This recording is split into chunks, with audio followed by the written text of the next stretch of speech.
I'm under a bridge in Confederation Park. This is upstream of the place in part 3 of this series. Just downstream here you can see the ice starting to encroach on the sides of the stream, and by the time it gets to the bend it's frozen over again. Underneath the bridge it's ice free. Upstream from the bridge, starting from right here, it's frozen. And the area around it is pretty snowy. I've come here to talk about a couple things having to do with house tour videos. One is the demands when you're on the internet for people to give up, for people who are there to give up a lot of themselves in terms of personal information.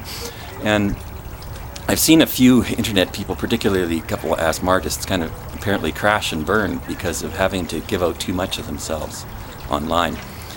We say this with snakes too, actually, ironically. If you have a pet snake and you keep it in captivity, it'll live longer if you give it a hiding place. And I think in some extent the same is true for people. The very people who are trying to deal with anxiety and making SMR videos are subject to it by all the attention they get and by the nature of some of that attention. This is alluded to indirectly, I think, in the Bible. If you have too much intimate contact with the gods, it's very bad for your health and your maximum lifespan. The real causes of the shortening of people's lives after the flood, I think, are very misinformed about. One of them is that there was a canopy over the earth, like this bridge over this creek, and that kept what was underneath it warmer.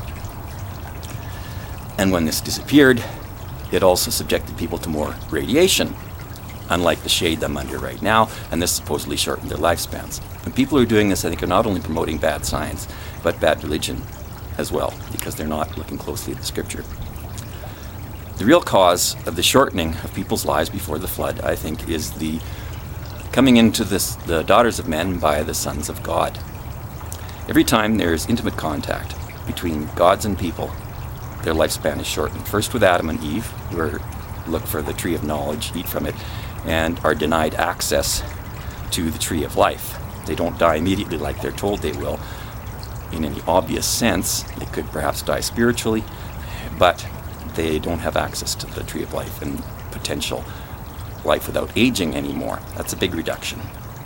Then, when the sons of God marry the daughters of men and have children by them, their offspring have their lifespans approximately cut in half, even among the most favored people. Noah lives to 950, but he's very different from his predecessors in that it seems like there's no one around for him to marry. The maximum age that his ancestors go before having their children is about 187 or so, but Noah doesn't have any children until he's 500. It seems like there's nobody uncontaminated left for him to marry by that time, although he comes from a blameless line. Shem lives only about half as long as Noah does, even though he's born 100 years before the flood. This is obscured by a difference in the translations in the biblical texts. One of them is the Masoretic text, which has Shem living longer, whereas the Septuagint has him living only 400 and some years. The reason for this comes apparent, I think, later on in the Tower of Babel episode. But the people that the Nephilim, I would say, don't marry, because the Nephilim are the unmarried guys when their daughters go off and marry the sons of God, ironically. They live longer, but everyone else is cut in half for lifespan. So after the flood, we have several generations of people who live 400 and some years. Then comes what is apparently a time of division in the time of Peleg. There's one version of Peleg, one lineage, whose name isn't given, but it says during his time the earth was divided. The other Peleg has his lifespan only about 230 years or so, when his father lived 400 and some. So his life's cut in half, and that's at the time of the Tower of Babel. This is when people are trying to get close to the gods once again. They're seeking to become intimate with them. They're reaching out to them with the tower. And as if you'd watch my other videos, through trying to rediscover and preserve their knowledge of their lineage. So seeking intimacy with the gods gets their lives cut in half once again. So now they're down to 200 some years.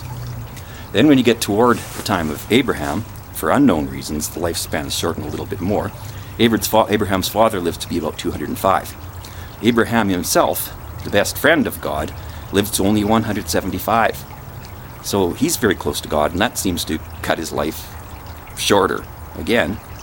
And Sarah, the one who's closest of all, has very intimate knowledge, as I would see it, with two deities, lives to only 127. The only woman who is mentioned as dying at a specific age in the entire Bible, as far as I can tell from my limited personal reading and from other articles I've read. So this gives a direct comparison between how close you get to the gods and how much your life is shortened. 127 for Sarah, 175 for Abraham, even though her son Isaac lives to be 180. So there's this shortening in all cases. And David, who sings the most songs, or is associated with the most songs of praise to Jehovah, or possibly God as well, depending on how you read it, lives only to 70, even though the Psalms have the most references to being made young again. So this is a little bit like being a singer or a performer on the internet, because the idea of going on to Google is that you're getting this omniscience, omnipotence, seeing all, knowing all, being like a god, and demanding very intimate information from the people you're watching. But I don't think it's healthy for us as a culture to demand people to put everything out there and not have anything they can keep to themselves. For one thing, it's a classic method of manipulation used by cults to make people not be allowed to have anything they can hold back from anyone else, anything they can keep secret into themselves. And our means, of course, of hunting down criminals these days is all around just exposing secrets and not really giving anything back to the people from whom lives and money were taken. If we really want to move ahead, I think what we need is protection, restoration of individual rights, making available the technologies and the legal protections that would allow people to have something of their own and to get their lives back. If these horrible criminals have killed a bunch of people, then we can restore them and clone them and get their lives back to them. Or, in my case, if you have a massive amount of your property stolen, you can find out where these other views are, just attribute them to my channel. If I even just knew how many there were, and I could have those numbers assigned to my channel, it would help me immensely. Because once you get to 100 million views, if you're on Vivo, or at least the first 100 million are the hardest. Once somebody knows you got 100 million, you're certified, and your next 100 million take you only a handful of weeks. So just the knowledge and the attribution, the recording that your videos have had that much in the way of views, gives you this instant push where the next views are that much easier. And this is what I think we need to work toward, having restoration of people's property as a way of redressing wrongs that have been done to them. And this requires property rights, among which is privacy.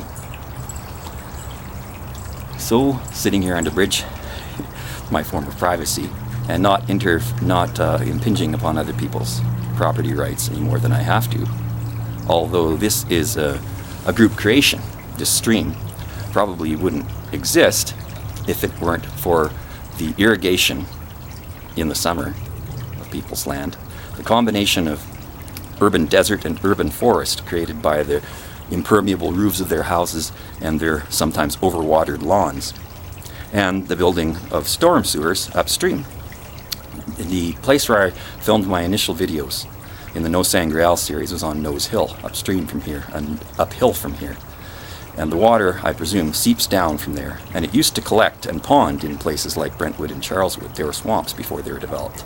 So when they installed storm sewers, those were put in at a lower level than they otherwise would have been, and essentially created springs by the building of these conduits for water. And that's the water that you see passing out behind me.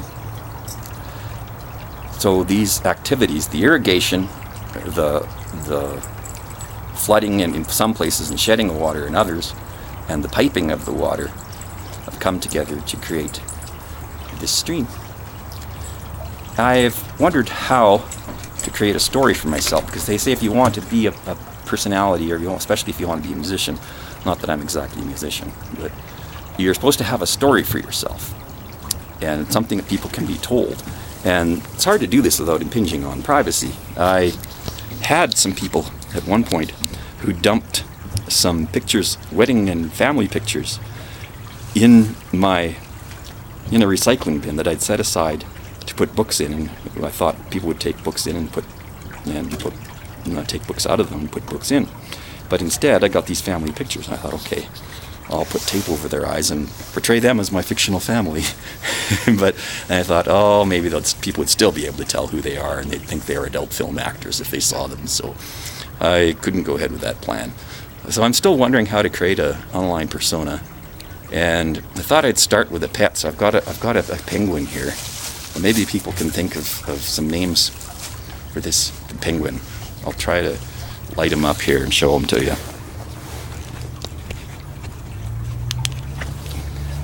There we go, almost. He's got a snowflake on his earphones.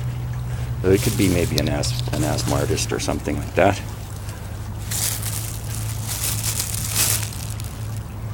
So those are my thoughts at this point. Still going to need some input, I imagine. Maybe people could give me some ideas as to what they would want my persona to be. I feel that if you try to, first of all, there's a problem with other people's privacy. You don't want to give details on other people who didn't consent. And also, the details I can give you aren't really what I would choose. I'm here to get life for myself, and life that I would choose. Now, most things, biographical details you get from people, are things that were thrust upon them.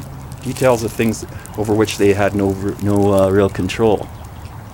And the items you tell are the background, the things you're handed, the things you weren't necessarily allowed to choose. And these don't tell most, I don't think, about what a person really is.